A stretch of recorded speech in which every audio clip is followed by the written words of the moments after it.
Mga idol, magluto tayo ng tambakol. Maliban sa ginataan, prito at inihaw, ano pa ba ang ginagawa niyong luto sa tambakol? I-try natin, parang tuna afritada. Mahilig kasi ako dun sa yung delata na tuna afritada. Kaya naisipan kong tularan. Try natin. Mura ngayon yung tambakol kaya medyo malaki-laki yung pinili kong bilhin. Yung laman lang niya yung gagawin nating afritada, tapos yung buntot, yung tinik niya, saka yung ulo, sasabawan natin. Pasensya na kayo, hindi ako marunong masyado magkatay ng isda. Pagkatapos ko ngang linisan ay naghanda na ako ng tubig sa kawali. Tinimplahan ko lang ng konting paminta, konting betsin, at naglagay din ako ng oyster sauce. Saka ako inilagay ang laman at tinakpan. Habang pinapalambot natin, linisan naman natin ang ulo. Masarap din ito isigang, pero ang gagawin ko ngayon, pakuluan ko lang at lagyan ng konting gulay-gulay. Isinama ko din pala dito yung mga laman loob, kasi fresh pa naman yung isda.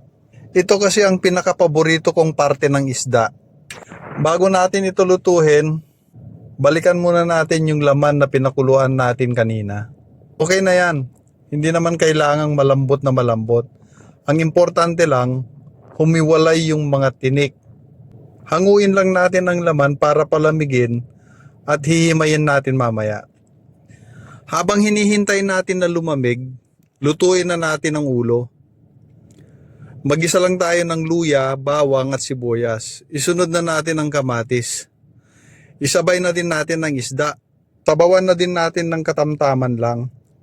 Hintayin lang natin kumulo, saka natin timplahan ng mga pampalasa. Takpan lang natin, hayaan lang natin kumulo hanggang sa maluto. At ilagay na natin ang mga gulay-gulay. And okay na, luto na ang sinabawang isda. Balikan naman natin yung pinalamig nating laman kanina. Himayin lang natin at siguraduhin nating matanggal lahat ang mga tinik para walang sasabit pag kinain natin. At dahil nga style afritada, uunahin ko ng iprito ang patatas at carrots. Maglagay din tayo ng green peas, isang maliit na lata lang, at bell pepper. Saka natin iset aside muna. Dito na rin tayo maggigisa. Bawang sibuyas at luya, samahan din natin ng kamatis, tomato paste at tomato sauce. Igisa na din natin. Maglagay din tayo ng butter at nor cubes. Saka natin ilagay ang hinimay nating laman. Sabawan na din natin gamit yung pinagpakuluan natin kanina. Maglagay din tayo ng liver thread. Dagdag pampasarap na din yan. Pakuluan lang natin at ilagay na natin ang prinito nating mga gulay.